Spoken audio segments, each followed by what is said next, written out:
also things are getting a little cramped in here because well, after getting these two cabs, I got the Chase and the Power Drift over there, and I got obviously another Scud Race here. So as you can see now, space is becoming, I can still move around, but just about, but I need the space to start working on these as well. So plan is to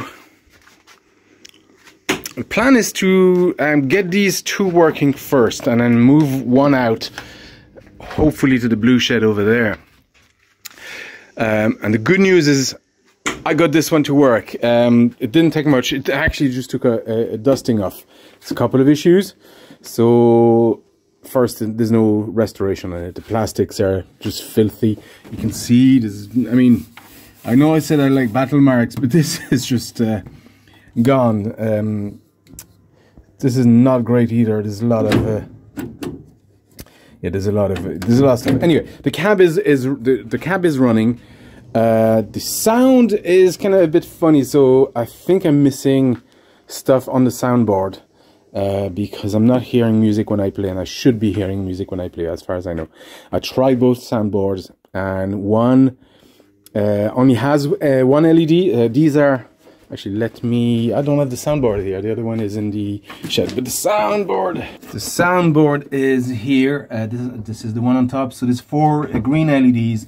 I only get 1 on the other one and 2 on this one, and I suspect these are dodgy. So I'm gonna see if I can first clean them and maybe reseat everything and clean the connectors. But long term, there is a replacement for these made by a fella in France, and I have my name for one, and hopefully he said he'll release the schematics at some point at the end of the year. So I'll be able to make another one from scratch afterwards. Other issue is power supply in this one is working, but I have 2 more and neither of them are working. These are an issue, and after a bit of researching, I can use a PC power supply with an adapter that I've ordered. I couldn't make one. It's almost just as cheap to buy one pre-made. So this is coming as well. So this cab is currently working as is.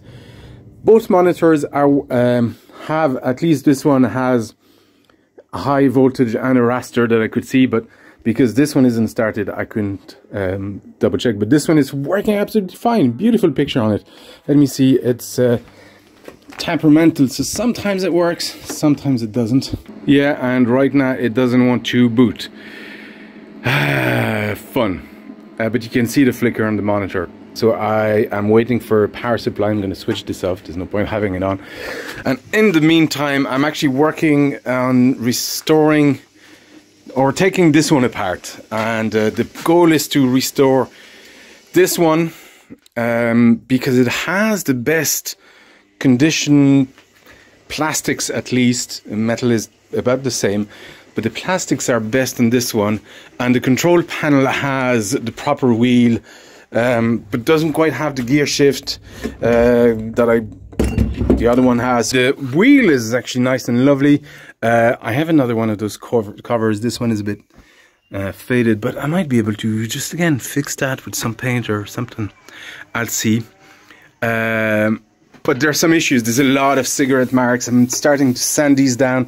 I'm going to use some filler just to fill the holes. But all the bumps have been taken out, mostly taken out. What they've done, there's probably an ashtray or something like that here, because all the cigarette marks are here. So I'm guessing there was an ashtray and stuff would fall. But there's 2 holes here that I'm going to have to fill, and it's created just a weak point right here. So there's some cracks that have appeared. I think this is just hanging on because it's just wedged here. There's a crack here and there's another big crack here. So there you go. So I'm going to fix those. I'm going to glue those back and then use metal staples just across here and here, and then just fill that with filler and respray the top. The rest is in good condition on this one. I'm not going to touch it. There's a few scratch here I'll remove. I'll just repaint that afterwards. But this is actually the best condition. I need to take off the wheel and I need to clean all those motors. The motors, by the way, aren't working on this. but again, I haven't really dug that deep in this. I think my plan is gonna be strip this guy first, make some space, and then rebuild this one with the good parts from the other one. Anyway, so let's do that. Just start fixing this. I'm gonna take this apart first. All right, so that's one dashboard just all cleaned up and tidied. Resprayed some of it with some primer, just cleaned everything as best as I could, including the gear shift. Now this gear shift was on this panel, so I took out the original one because this is a replacement. Cleaned both of them. I mean, these things were caked in dust and bits of fluff, and I find a few coins in there as well. Cleaned the dashboard. This is what this dashboard looks like, and pretty much what the other one looked like as well. Hi. So it's just a lot cleaner. Cleaned the wheel, put a new Sega cover here, and it's cleaned up actually pretty well. And I've one sort of full original dashboard made with, I took the cover from the other one as well that looked a bit better. This one still has some cigarette burns, but I'm gonna have to live with that because this area here is textured. Can I zoom in a little bit? Yeah, there you go. This is textured, so I can't quite sand that down without altering the texture. The other thing I've done here is there was a large crack here, and there was 2 holes here. I filled them, and what I used was just metal staples. So same thing I did for the MSX repair. If you watch that, just put a little. I'll show you what I used. I used hair clips that Fiona gave me. These guys. So I cut them in just straight bars, and then I use a soldering iron and just melt them down into the plastic. I try not to melt the plastic directly. I heat up the piece, put it across the crack, and just apply the soldering iron to the metal so it sinks in slowly into the plastic. And because it's hot, after I remove the iron, it'll literally sink in the plastic, and it just helps reinforce all that area. So now I can apply some pressure. It's solid. And there was a large hole. Well, there was a few holes here. I'm guessing they put some ashtrays or something like that, because that's where all the cigarettes are. And you can see it actually damages the plastic, and there's some pressure here, so I'm suspecting this is what caused it. So that's fixed. There was another crack here that I fixed. I didn't show the process. I might show it for the other one. Right now, this video is just going to be about dismantling this cab and restoring the best parts. So I'm going to move this now to the blue shed until I can move the rest of the cab, so that I can move this out of the way and then move those cabs over there, so I'll have a bit more room to work on this. The other thing I've cleaned here is, and this came out really nice. I mean, they're okay. They're just a bit tarnished. This one was the worst, and actually cleaned up quite well. Just dismantled the entire inside, dusted it, bit of grease, WD-40 to clean everything.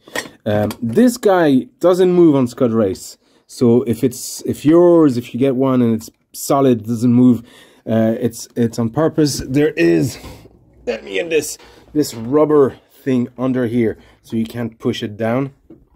Under here, so you can't push it down, and I'm guessing it's the same part for all cabs, and just because they didn't want people to think you could move that. I mean, everything is here. All the everything is here. It's not needed. They could actually have removed that, but it was probably cheaper to just have them produced in one large lot and then add this thing so you can move this. So now this should be able to function as a brake pedal for other cabs.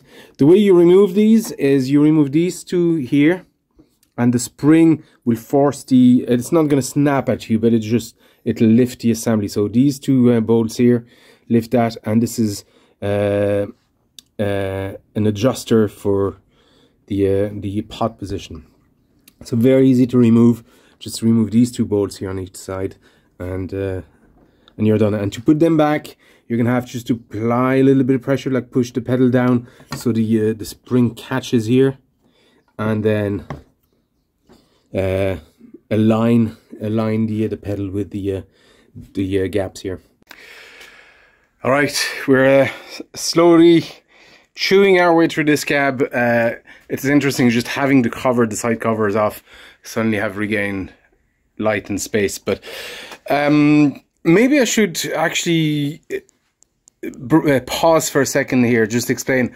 To take this apart, I started with taking the dashboard, because there's 4 screws here, so that's what you need to take out first. Afterwards, you take out the bezel. So there is, on the bezel, there are screws here, there might be one here and here, and there are screws, actually I'll show you on this one. So you've no, I can't wait. You have screws here and here and here, and 2 screws here on top that go into this assembly here. So the bezel is over there now. Take that out, and then you can take out the side. Before you take out the sides, I would advise you, now it should stay, and if you don't do that, it will actually just come up and rest on this bar. But it's just safety, easier safe than sorry, because it's resting on this, it's bolted to this, and this is welded, but the monitor will just come and rest on this bar. But it's just easier and probably safer to do it like that. Just put a few pieces of wood underneath just to support the monitor, and you're grand. These monitors are heavy. I've moved them, a few of them on my own. I'm used to them, but if you're not, they are super heavy. I've left this bar here, and it's going to help me just grab it like that. So I'm probably not going to do that today. But once I have that, the control panel is super heavy, so just be careful when you take it off. It's not on hinges, so once you have this off, it will come apart. So just make sure you disconnect it from the back, and then support it when you take it off. The seat is super heavy as well. The whole thing is very, very, very heavy. And the seat is super heavy. It bolts into this section here, this way. I'm thinking I probably need to take these bolts off first, I would say. These bolts off there, and then this section will be much easier to take off. Again, very, very heavy. This guy, the seat assembly, and the tray, so just be ready. The whole thing is heavy, and this is still too heavy to lift yet. It's a lot of metal. Once we have this guy off and possibly the board off, it should be easier to move this around. And my goal is really to take this entirely apart, restore this one, and maybe store it in sections somewhere else so I have more room here. So I can move the Chase SQ here and leave this cab here, but I'll have more space to work on this one. Oh yeah, these are the side. They're actually quite chunky and big. So there's some restoration we need to do here, just filling that using maybe some again staple and fiberglass. Other than that, I think these are the best ones of the lot. Again, I've seen a lot of cracks on this, especially the corners and the top. This side is okay, I think, but this side has a lot of cracks here, and I've seen this corner here. Yeah, it's been redone already, so I'm gonna need to just check that job and maybe redo it again. So these will take more work. I'm gonna use those ones for making the good cab, just maybe restore them a little bit.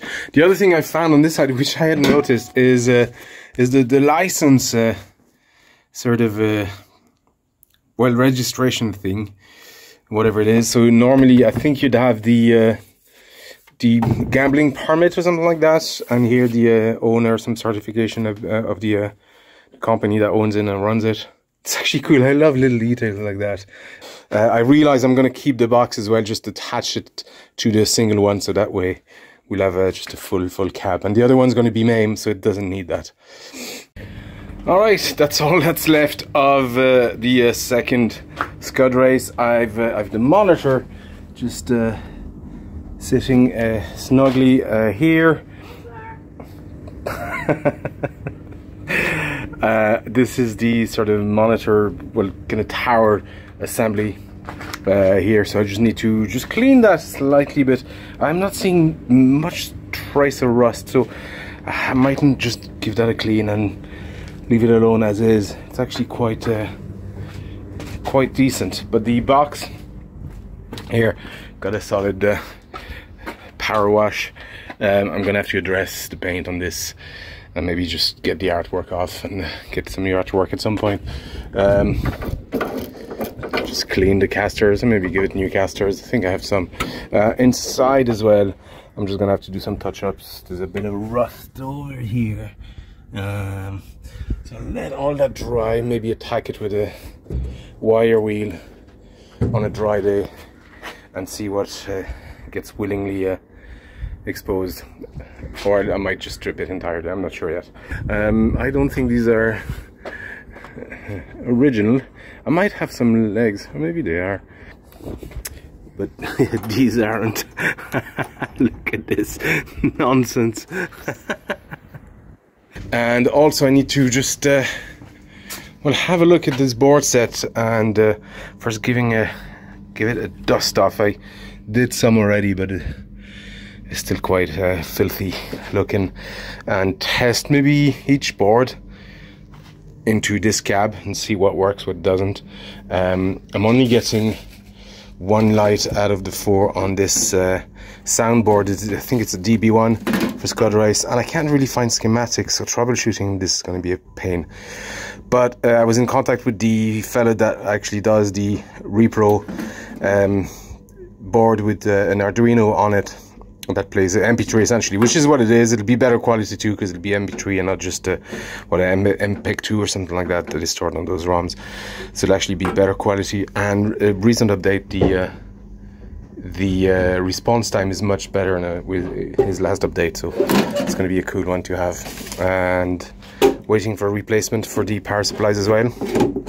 So this is going to go.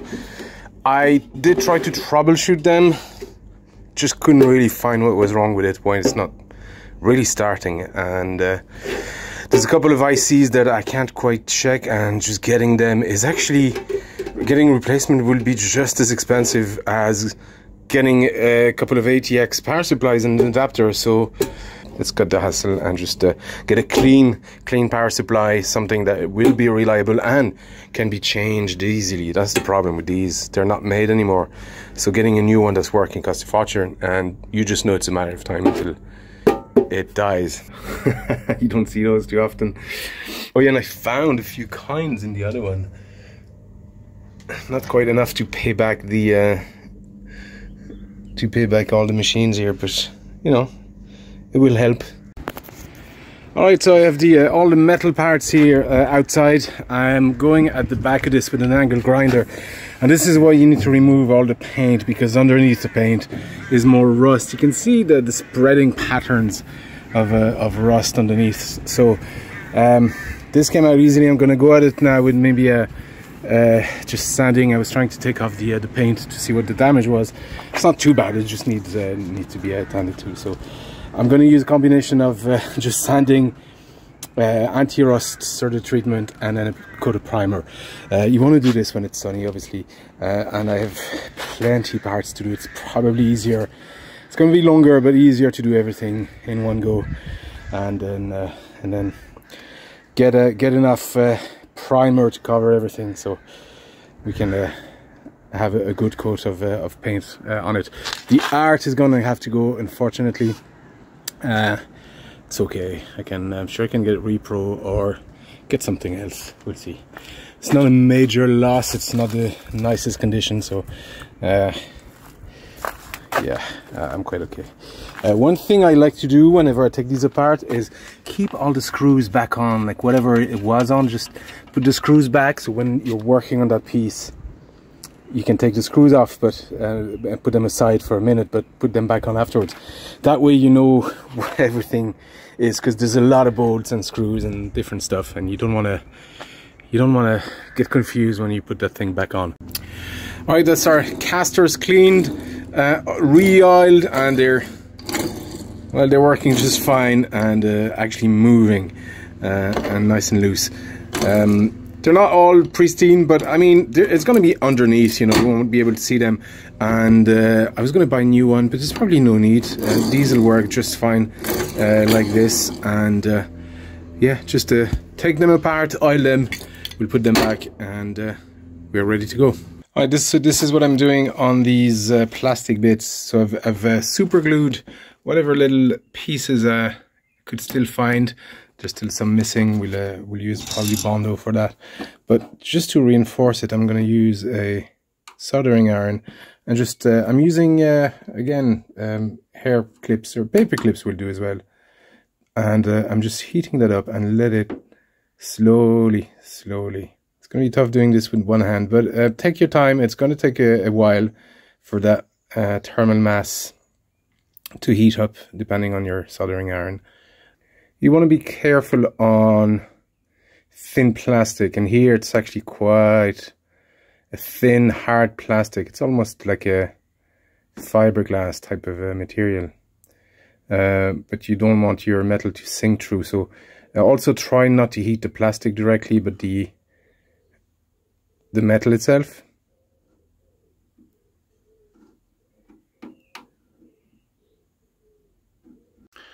All right, so it's what, 4 staples, lightly, good bit of sand, and I actually use just to fill everything, just a little bit of resin, and then after that we'll use some fiberglass and resin to fill that gap here. I think that's going to be the only way. And there's another little tiny hole here. But yeah, so it's slow progress repairing these like that. You want to make sure they're repaired structurally, not just cosmetic, because you don't want them to break as soon as you handle them. So that should provide some good structural strength, having just small metal bits. You don't want big metal bits because it might be too rigid afterwards. So allow for, you know, just small staples and bit of space between them as well, just to allow stuff to move, because it's plastic, it's supposed to move. Alright, an update on the cabs. This is the bottom. I'm just respraying this one, a clear coating. So I have a couple of coats of primer and paint, and a clear coat on top, and I've done the bottom as well. Here I'm just applying a primer, finishing to de-rust some of the parts. It's just a tedious process of rust treatment, angle grinder, more rust treatment. But you can see there was quite a bit of rust under these as well. And I have the other ones just drying over there. So let me show you there. So what I use is some paint stripper and an angle grinder to finish the paint stripper. I apply rust treatment on it, and then a couple of passes with the angle grinder just to finish off some areas that are a bit stubborn for the rust treatment. But the surface rust goes pretty quickly. You want to make sure you dry them off. You can see the surface rust is going to come back. You can pretty much wipe that off, but it's just it'll need maybe just a clean tomorrow before I continue. So once they're dry and all treated, and I still need to remove some of the paint. That sometimes it doesn't all go off with the paint stripper. So again, the angle grinder is going to be your friend, but it just saves a lot of time if you have to remove everything with the angle grinder. It's just a paint. So these products are handy. So once I have them all stripped, I'll do the same thing I did over there, and put a coat of primer, let it dry overnight for about 24 hours really, and then start applying a few coats of paint. I'm doing that while doing other stuff. I started on the patches here. Where are they gone?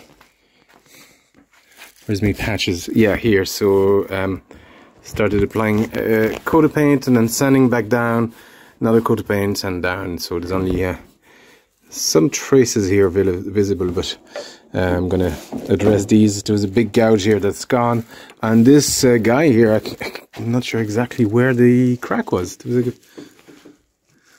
well, there was a crack here. I'm not sure where it was anymore.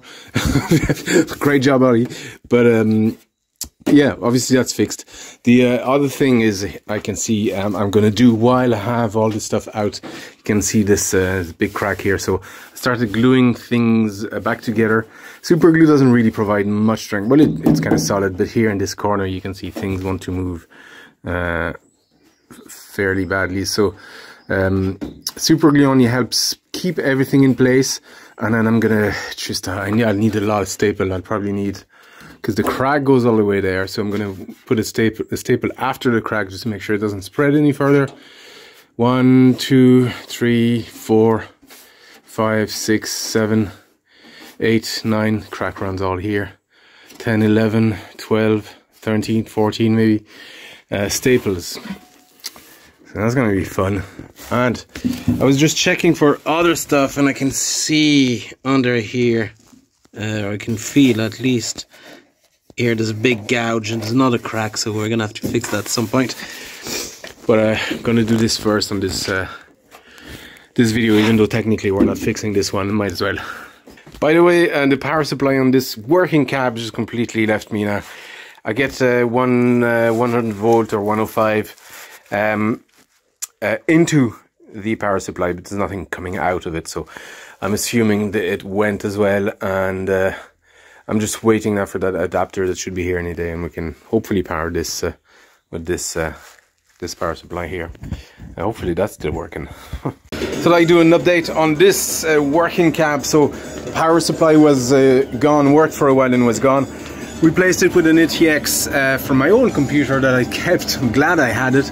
And just use an adapter that somebody makes. So you just plug that in here, and it plugs into the power in, and then all the power out is done through the ATX connector here. So it's very handy.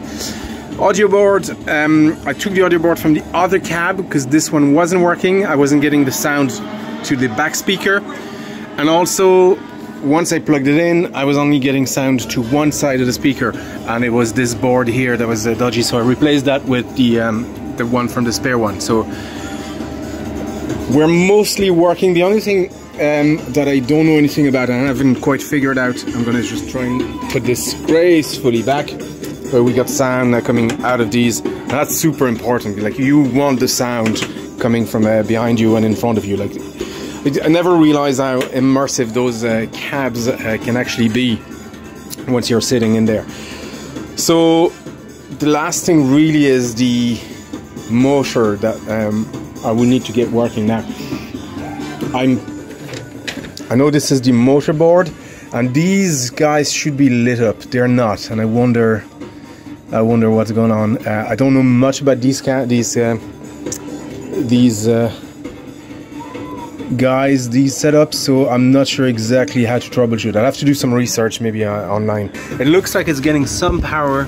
I see a red light, but there's nothing over there, so I don't quite know. Maybe it's power issue to the motor or something like that. I'll have to have a quick look to the connections. Not overly worried. It's actually a pleasant game to play even without the motor, but it would actually be cool to have it running. Update wise, well, I've done the finished the assembly of the repainting of the pedal and this panel. I've done 2 coats of primer on these guys, and I'm out of black paint, so I need to get some. But I'm getting it to the stage where, oh yeah, and let me show you. These are the side panels. I still need a coat of varnish on this guy, but as you can see, I mean, can't quite remember which was which. The corner that was dodgy was, it was this guy, wasn't it? Oh, I don't know. It was this corner, yeah. It was this corner. So that cleaned up nice and well. So this is pretty much ready to sort of assemble back. So for now, it's going to go over there in this this shed. I just need to tidy stuff first. Sound progress. Good to know that the well, at least I got one soundboard that works, so I'll be able to wait until I get the soundboard replacement, and I'll probably put that in there. It'd be more reliable and more easily replaced. Next thing I want to do really is test this System 3 board, and maybe just see if I can fix this guy. That would be handy to have spares. Like, that's probably caps really, or that should be easy enough to troubleshoot. It's not a ton of stuff. Am I seeing any sort of leaky caps or anything like that? There's a lot of caps in there. Yeah, I'll just do some basic troubleshooting. It could just be one of these guys gone. I'll see. These are the sound amps for the... So these are the two sound amps for the system, or the Model 3, sorry, the Sega Model 3. And both of them from that other cab have an issue. They only output on one speaker. One outputs on the left, one outputs on the right. If you look here, this is the connector. I was wrong, I thought it was here, but this is the connector for right and left. We've got plus and minus for both sides. And if you look, they're pretty much they go through those guys, which, you know, seemed fine. There's no shorts or anything like that. Could be bad cabs, but typically I would have suspected these two, which I assume are just power amps. So I swapped them on one of these and it didn't change. We still have sound from one side essentially. So on that stage is this IC as well. Well, there's two ICs that divide that work in sort of parallel, that are two channels. But the next one is this one, and there's an output here on pin, what is it, 12 and 9 or something like that, or 8. And I'm gonna see if I can replace this. Maybe swap them. I know this one works on one side, this one works on the other side, so maybe swap them between the two and see if that swaps our issue. And then I can order maybe more of these ICs. All right, so I'm starting to repopulate the this board here, which is power amps. This is the low pass filter power amp. There's two drive boards. I'm not exactly sure. Like, I think this one communicates from that one that's over there, which is now stored away because it's broken. These break easily. Drives the signal straight from the board, and I think this is the motor driver. And I don't quite need that. There's a reason why I'm not putting this back. I'll explain later. Oops. But there was a couple of issues with the sound amplifier. So this is the sound amplifier for the front, and this is for the back, and subwoofer that sits under the seat. And this is the low pass board for the subwoofer. And I think this one was only giving sound from, I had it there, yeah, from the left channel, and the subwoofer was fine on this one. And the other one was giving... this is the one. The other one is actually the one that was here is actually in this cab now because I tested it, but it was only giving sound from the right. And what it ended up being, I thought it was one of these guys. I sort of swapped them to see what the behavior would be, but it didn't make any change. Looking under the board, I could see very, very faint traces of corrosion, and indeed I had on this one 3. No, 2, but I replaced this one anyway. But I had 2 just dead caps. There was no reading, really, ESR reading in them. So they were completely just dry and dead. And that slightly leak on the board. Not too much, it wasn't too bad. But it was just very faint and hard to see. It's only when I lifted them out and just to inspect that they came out as bad. So this here is where I think your audio comes in from your board. Let me just double check. Yes, this is your audio comes in. Here is the audio out to the subwoofer, I believe. Or is it this one? It's hard to know which is which. I think it's this one. Yes, here. And part of this one. Okay. No, it's this one. Yeah. Anyway, it doesn't matter. This is power in. And anyway...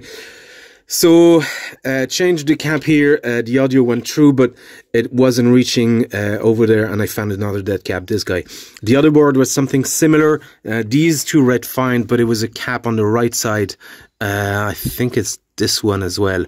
The 10 microfarad ones seem to go bad easily, so solved the issue. All the sound is now working fine. So, you know, if you have one of those, that might be worth just looking at the caps, not necessarily the ICs. All the ICs were fine on these. Socketed them just in case, but I didn't need to do that, and the amps here were absolutely fine as well. So good to know. So these are working now as well. The reason I want to save them is I want to use them in the main build, because all I need to do is provide really power to them, which is already there, and audio in. The rest, if we look at the schematics here, so this is one of them. This is the one that goes in the front. Audio comes here from the main board, which is here, from the main board, and out to the speakers, isn't it? Yeah. No, this is the pot. Sorry, the 6-pin one goes to the pot inside in here. So I'll have to connect the pot just to make sure we get some volume. Otherwise, I think it just defaults to playing at full volume. So the pot just helps diminish it. So it won't matter too much, but if you want to be able to, lower your volume slightly, you need to connect that. That's not a big deal. But the power in here is the 3-prong one. Audio in and speaker out, really, right, left and right. So there's only 3, 4 maybe per board we need to populate. In this case, the audio is going to the low pass amp, which we have in there as well, and going into the speakers afterwards. So should be able to use them pretty easily straight out of the PC. So I want to keep them in there and not have to, the less I have to reconnect, the better. The other thing is this guy here. I found a replacement. Somebody on a French website called Game Over makes very, very clever replacement for this drive board that can plug into an original one, or replace in an original cab, or plug into a MAME setup, or with an additional software. So it's actually very, very convenient. So I've ordered one. It should arrive in about a month, but it's not quite compatible, at least yet. I believe it's working on it, but it won't be compatible for a while with the Model 3 drive board. So I think I need either a Model 2 or one of the Lindbergh ones for Outrun 2. But I'm not going to discard these guys, because they might yet be compatible at some point. So I'll see. Maybe by the time it arrives, you'll have sorted out the issue. But yeah, so I need to order a different one of these drive boards for the motor, but that means I'll be able to use, well, pretty much as is, new drive board and the new setup from the guy, but pretty much this whole assembly will be usable. And here I have, my PC is going to come here. Actually, the drive board is probably going to need to be here at some point. I won't need most of this Model 3 wiring here. I might need to salvage it, like for the audio and the RGB out. And speaking of RGB out, because I'm putting a PC, I need VGA, which is 31K. This is a medium res monitor, and it can be 15K or 24. There's a jumper on it, which I believe, I haven't looked too much into it, but I think it makes sense that this jumper is 24. This is 15K for low res monitor, medium res, but it doesn't really do VGA, except there's a mod. Somebody has modded this monitor to work on 31K, on VGA essentially. Takes a few components, and both here and on the neck board and underneath as well, to make it work. Essentially, you just offset the pot. You can set the pots for 21 here, 15 and 21K, these guys, and it offsets the 24 so that you can actually push it to 31K, And the only drawback is you probably lose a little bit of brightness, but you can compensate on that. And he also has a mod to increase the sharpness of this monitor by sort of replicated what happens on the MS8. This is the MS7, the MS9, sorry. Yeah, this is the MS9, and by sort of replicating what they did on the MS8, which is providing negative voltage to a G1 somewhere here. Anyway, so I'm going to try that on the second chassis, which works, by the way. I had it here. I tested it. This monitor, it works fine as well. So I have two perfectly fine working mid-res monitors. So I'm going to mod one first to 31K and see what happens. And I mean, it also means I'll be able to use 15K here with probably some adjustment, but and then 24 as well with some adjustment, and 31K as well. It won't be auto switching, so I really want to maybe just set it to MAME and then play MAME as is on 31K. Really, that's what I'm going to do on these cabs.